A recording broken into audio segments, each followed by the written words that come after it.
Welcome to another episode of On the History Trail. I'm your host and tour guide, Mark Nonesteid. On today's episode, we're going to speak with Dr. Ilene Grossman-Bailey, the president of the Archaeological Society of New Jersey, and a professional archaeologist who works with Richard Grubb and Associates in Cranberry, New Jersey. We're going to talk about the history of the society, archaeology work in New Jersey, the types of artifacts that have been found, how archaeology work has been used to preserve historic sites, and about the events and the programs that the Society sponsors. So sit back and relax and follow me as we travel on the History Trail.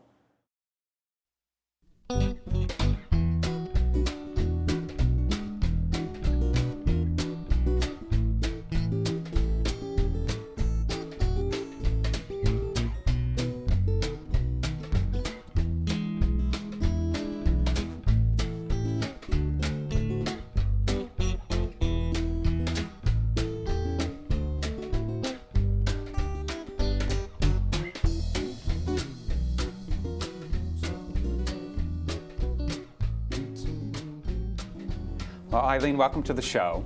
I think when people think of archaeology, they don't necessarily think of New Jersey, but the facts are that New Jersey has a long tradition and history with archaeology, and the Archaeological Society of New Jersey has been a part of that story. Can you tell me a little bit about the founding of the organization and its early years? Right. Well, the Archaeological Society of New Jersey was initially founded in about 1930 by a group of people who formed a committee that they called the Museum Committee on American Indian Research. Okay. And it was a group of collectors who had come together through their mutual interests, and really were not professional archaeologists. They were various people. I was trying to look up to find out a little bit about them. There was a judge, several doctors, and mostly there aren't people that we really talk about or hear much about anymore. But they come together based on their mutual interest, and had started this committee. Okay. And then about 6 months after they met for a while, they decided to form themselves into the Archaeological Society of New Jersey. And this society was very closely tied to and related to the New Jersey State Museum at the time. Some of the founders of the society were active in the museum. I can think of Catherine Graywax, who's one of the original, curators of the New Jersey State Museum, was involved with the society. So the museum, in essence, becomes an outlet then for the material that's being found or collected. Right. Okay. Right. A lot of people, they had these massive collections, sometimes, some cases, thousands of pieces. Some of the collections are now, in the museum and in some cases in private hands. But they had this mutual interest, and their initial interest was really mostly in Native American artifact collecting. Okay. And those objects. Okay, so these early decades, that's the focus. It's the prehistoric Native American material. And so people like Dorothy Cross, was she involved early with the Archaeological Society of New Jersey? She came along a few years later. Well, the Archaeological Society, I was actually really surprised to read, was very much involved with helping to get the WPA, Works Progress Administration grant, to conduct this statewide survey of Native American or Indian sites all throughout the state. And they were very concerned with trying to locate all these sites before they were destroyed by development. And they were very concerned with development even at that time. Okay. And Dorothy Cross came along, and she was an advisor at first to the museum on archaeological matters, and then, of course, led up all those WPA digs in the late 1930s, from 1936 to, I think, the very beginning of World War II. Okay. They continued to work on those. Okay. Well, it's interesting. You mentioned about, I guess, recording these sites before or threats that are associated with them. One of the sites that she worked on in East Brunswick in the late 1930s was a Native American site that has since become a landfill after the Second World War, and the State Museum has that material to this day, and there are photographs of her and some of her crew digging out on this, what was an area known as Clancy's Island at the time, finding all kinds of interesting material. So who were some of the other early founders of the Archaeological Society? Well, there was a Colonel Lee Pearsall was one of the early founders, a man named Judge Arthur King of Toms River. I had read about him before, and he had a huge collection. Also, a lady named Dorothy Middleton, who had a huge collection and once had a little museum in Morristown, New Jersey, which has since become dispersed. And the rest are, those are some of the ones I remember. Right. The rest, they really weren't people. And then there was some of the geologists from the Geological Survey were involved, and various other people. It was about 20 people to begin with.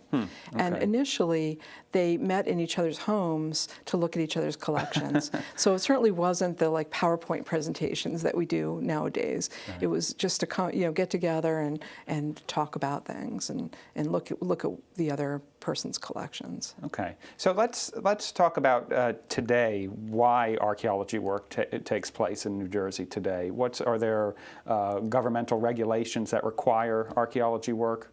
Well, there are. New Jersey has quite a lot of regulations, and it has to do, I think, with the foresightedness of people back in the 70s who could foresee that New Jersey was in danger of being very much developed. And some of the regulations include the regulations for when they founded the Pinelands Commission, the Pinelands National Reserve, as well as regulations having to do with the freshwater wetlands, protection of water, protection of natural settings, and things like that. Okay. And so they were very concerned about this. And that's pretty clear. I mean, if you compare New Jersey to, say, Pennsylvania, New Jersey has many more regulations requiring archaeological surveys. Okay. So anytime the government is widening a road or doing redevelopment projects, most people may not realize that some of that first step is archaeology work that's taking place there, or? Right, there's a whole series of environmental permits that someone would have to get, and archaeology is included in those. Okay. And it would either be like a federal project, like some roads are funded by federal funding, and or it could be something like an airport widening, that also could come under federal protection, and that sort of thing. But there's also state laws, as I said, protecting freshwater wetlands, and that often affects development projects, where someone wants to build a housing development right next to a lovely stream. Well, then archaeology might kick in. Okay. And then all development that takes place within the Pinelands Refuge, comes under the jurisdiction of the Pinelands Commission, and that could make it necessary for them to do an archaeological survey. Okay. So not only these laws or this process is protecting from government encroachment, but in certain regions, it's also protecting from private encroachment as well. Right. Okay. The Pinelands and the Highlands are two areas that are protected, and also the coastal area is protected under something called CAFRA. Let me see if I can remember that. It's coastal areas, facilities. I don't remember this. Okay. But anyway, it protects the coastal areas, and that also could generate an archaeological survey. Okay, and take me through the process of a survey. I mean, what are the steps that are involved? Well, the first thing that you would do is really define the area that would need to be surveyed, and once you have that well understood, you would look for whatever kind of documentation you could find about the history and the past of a particular place. And it might be historic maps, of which New Jersey has a great number of beautiful historical maps going back to the 18th and in some cases the 17th century. Okay. So, and then once you've completed research and tried to learn all you can about what might have been there in the past from documentary sources, then what you would do is actually go out and either dig some small test holes all over the project area to see what might be there, So these are shovel tests? Yeah, shovel Okay. tests, exactly. Or else you might have it plowed, and then once it's had a chance to rain, that's a good way to see if artifacts are there. And of course, people still do that in farm fields all over the state, is wait till they plow in the spring and walk over and see if there's artifacts. But when archaeologists do it, and we find a concentration of artifacts, that tells us that there's very likely a site there underneath the ground that we will look at further. Okay, so if with these shovel tests, if you're out there with a shovel digging these units in the ground, and if you find, as you mentioned, a concentration of material, then you expand the unit. Right, and then you know that perhaps you have something that would require further attention. And then the next stage would be to look very intensively at that resource, the potential resource that you've located, and to see if that resource meets certain standards. And really what we're looking for is, does that resource, is it good enough? Does it have enough potential to tell us about the past that it would be eligible for the National Register of Historic Places? Okay. And actually there's a state register as well, as very similar criteria to the National Register. And we're looking to see, is it, does it preserve a lot of significant information? Does it tell us a lot about important events in our past, like, for example, the Revolutionary War, the Civil War, industrialization, some of the major things that have happened in New Jersey? Does it tell us a lot about some individual person? Like, was somebody that was very important in our past in some way? Did they live there? Like, I can think of like Grover Cleveland's birthplace, for example, in New Jersey. And then if the site, the resource, is considered to meet those high standards, then it would be considered eligible for the National Register.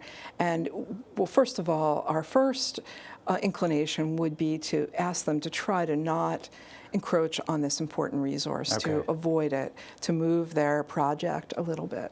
But some projects really can't be moved, or they are already so invested that they really would have a difficulty moving it.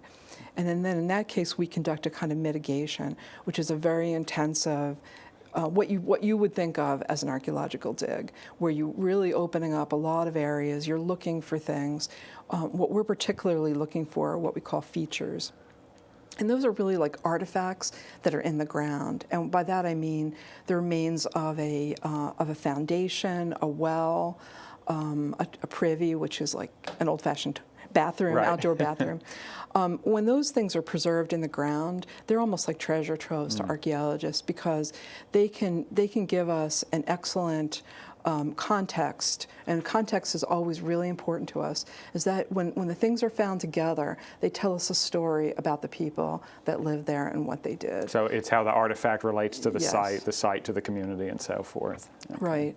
Individual artifacts, although they can be very, very cool, don't tell us nearly as much as when we find them together in concentrated like this. And then we can tell more about the dates and the periods that people lived there, and what kind of lifestyles they led. Were they farmers? Were they living on the land? Like, what exactly were they doing? And so there's a tremendous amount, I would imagine, there's a tremendous amount of documentation to retrieve this material from the ground, because in essence, archaeology, it's a destructive science. You can't go back and put those things back in the ground. So everything is very carefully recorded. That's right. Yeah. And I would imagine, so, and then once the material comes out of the ground, there must be the whole cleaning, conservation, interpretation process that's taking place in a lab or at another facility. Right, and so there's a huge amount of work that's involved. The actual digging part is only the tip of the iceberg. Okay. Trying to interpret what you have and what you found and what it means is a very big undertaking. Okay. Let's talk about artifacts. I mean, what are some of the types of artifacts that have been found in New Jersey? Well, there's a really wide range of artifacts in New Jersey that reflects New Jersey's history. First of all, Native Americans lived here for 12,000 years before Europeans got here. Okay. So there's 12,000 years of Native American history, prehistory. And they did live fairly lightly in the land in a lot of cases, but they did leave behind some traces. Some of the things that they use that in their day-to-day lives don't survive in the ground, and those are things like baskets or, skin artifacts, wooden bowls and spoons and things like that, which we know that they did use. So we do have a lot of things that we find are stone. Okay. One of the most common things that we find are these kinds of points. This is a fragment of a spear point. Okay. That has actually been resharpened quite a bit, and you can see that it was broken at one point. And then there was a great deal of effort went on to keep continuing to reuse it, possibly as a scraper or something like that. And it's made out of a kind of stone called jasper, which is very common, particularly along the Delaware and in Pennsylvania. And it makes a really nice sharp edge to it. And this is what people sometimes call arrowheads, but they may have used them in all different ways. And this is one kind of artifact that we typically find. Do you know the age of that artifact? This one is this is one that has a really long date range, so it could be anywhere from about 5,000 years old to about 1,000 years old, probably. Okay. And well, at least when it was initially used. And it looks like it was kept for a while, and somebody was continuing to reuse it and make all the use that they could out of it before it was finally discarded and maybe fallen. And this one was, we don't really have a good context for. I believe it was a surface find. But when an artifact like this is found in like a pit or a feature like the ones I've been describing, we can learn more specifically what it might have dated to by dating the carbon, charcoal, and things like that were found with it, and what other kinds of artifacts that we might find. And I see you brought in some other and I brought another one. This one is made out of a stone called argillite. Okay. And as you can kind of see, it doesn't. You might see this and think, this doesn't look like anything. How do you know that's an artifact? Well, we know because argillite is an artifact that weathers very badly when it's exposed to air and light. And if you find this fresh, it might look very nice and have nice sharp edges, but over time it's weathered a lot. And these are some of the this is very common stone in New Jersey because New Jersey is one of the major sources for this stone in the region. You find this up near Flemington, north of Trenton, all along the river there. So this piece also has a long date range, and actually it's pretty hard to see exactly what kind of a point or what it was originally. But anyway, I thought it was interesting just because that kind of stone is so common in New Jersey. Right. Now, this artifact that I brought is something that's very rare.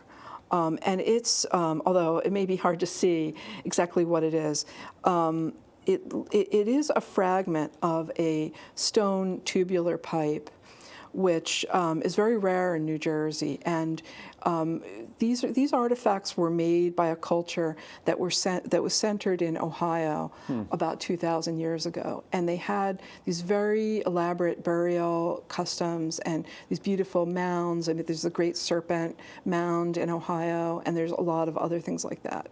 And this culture was not really present in New Jersey, but sometimes you find artifacts related to it, and it makes it clear that the people who lived here had some kind of relationships that went beyond New Jersey. Of course, they didn't know about New Jersey.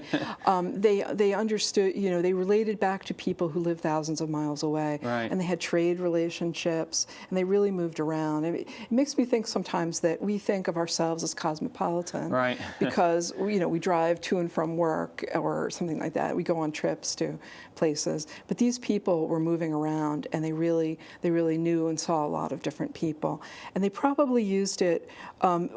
Disappointingly, we've had this tested to see if we could find out what they were smoking, I mean, whether it was tobacco or something else, and none of the residue remained. And also, we couldn't identify the type of stone that it was made out of either, although we've shown it to a number of experts. So a little disappointing on that, but the fact that we found found it in Burlington County, New Jersey, I think is very interesting. And the age on that? About 2,000 years. 2,000, huh? And so, it's just fascinating. So the interpretive value, I think what what people can take away from this is that with such a small item, there can be a tremendous, right. and they have tremendous interpretive value.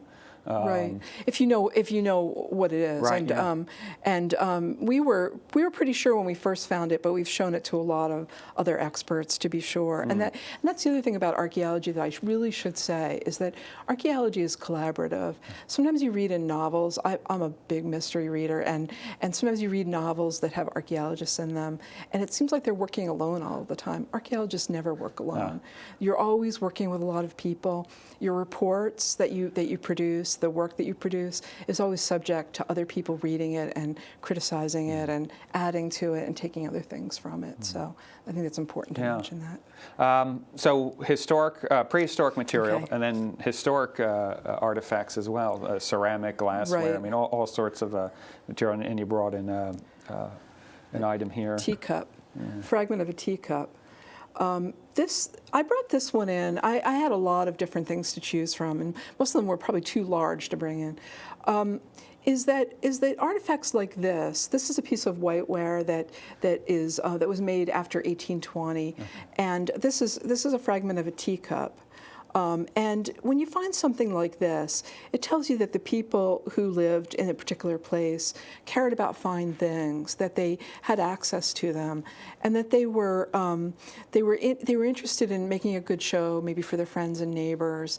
That they were plugged into a world market, because this was probably made in England and exported to the U.S.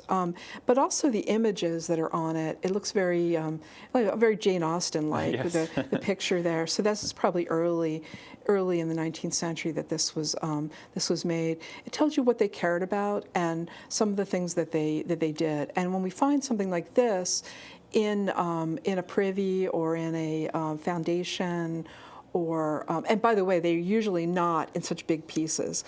This is one where we found several large pieces, and they were able to glue it together.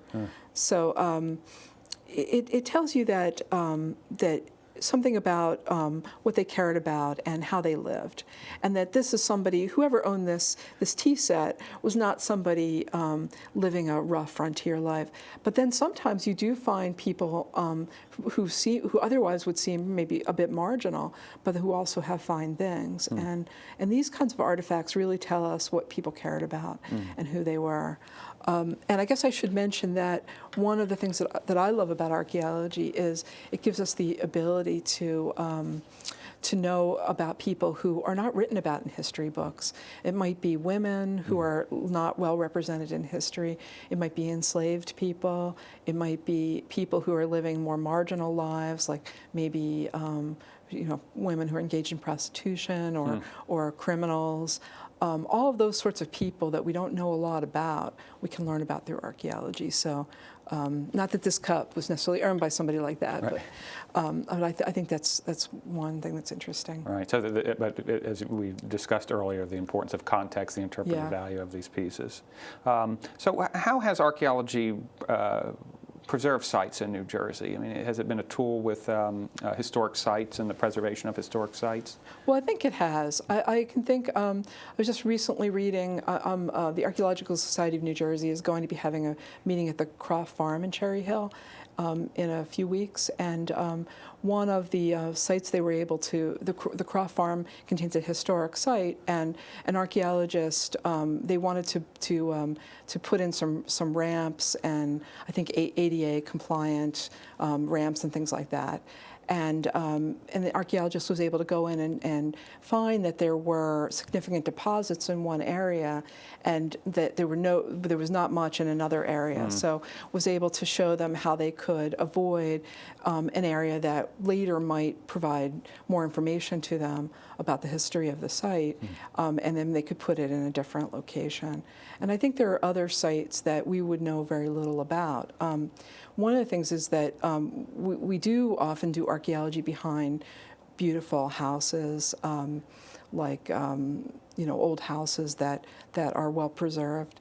But those houses only represent a tiny percentage of all the houses that were ever built, because most people in the past couldn't build fine houses of stone and brick. They built out of wood, or they, in some cases, built their houses right on the ground, what they call post and ground or sill construction. And those houses don't remain anymore, but you can sometimes find those. And there's definitely examples of where we have found houses like that. So tell me a bit about projects that the Archaeology Society does today. What are some of the programs and projects that the Society works on? Well, the Society, it was interesting that we started out talking about the past, because the Society had always met to look at artifacts and also to do digs around the state. They were instrumental in starting to do that survey early on of all the sites in the state.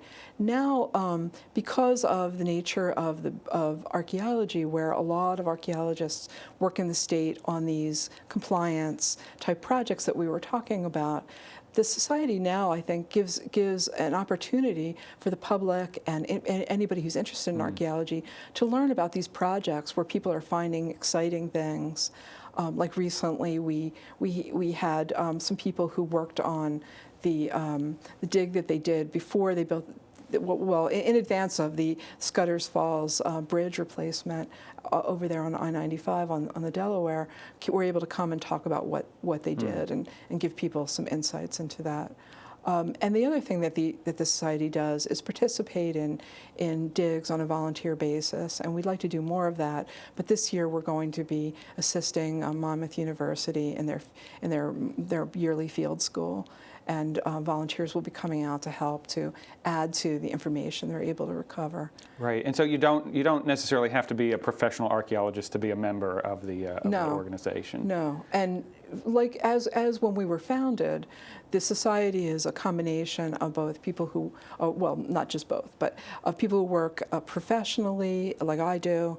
I actually work for a company that's not far from here, as well as people who work in an academic setting, people who work for the museum, and people who are just interested, who just come, who are amateurs, but who maybe collect artifacts or have seen collections or just want to learn about archaeology. And people can go to the website. It's www.asnj.org for more information. Yes. And tell me just a bit about yourself. I mean, what got you interested in archaeology? Well, I'm one of these strange people who's actually always been interested in archaeology. When I was young, people told me that oh, you can't be an archaeologist unless you're rich, and of course I wasn't rich. So I went into some other fields, and when I was in my mid-30s, I was in a dentist's office. This is my gotcha moment, and I was reading an article about archaeology that was being done in New York City, and I realized that I wanted to do that. And I went back to school. I went to grad school at Temple University, and got my degree, and found that I was very interested in Native American archaeology. And I grew up in New Jersey.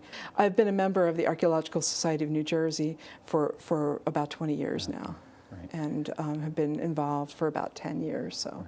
Well, Ilene, thank you very much for coming in and discussing the history of archaeology in New Jersey and about the Archaeological Society of New Jersey. Thank you. Thanks so much for having me.